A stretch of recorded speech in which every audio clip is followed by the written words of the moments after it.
During dangerous weather events, no weather radio receivers can be activated by these systems. A message with information about a watch or warning would follow. Tests of these systems are normally conducted by the National Weather Service between 11 a.m. and noon each Wednesday.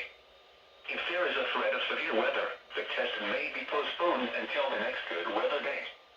Repeating, this was a test of the specific area message encoding and tone alert systems.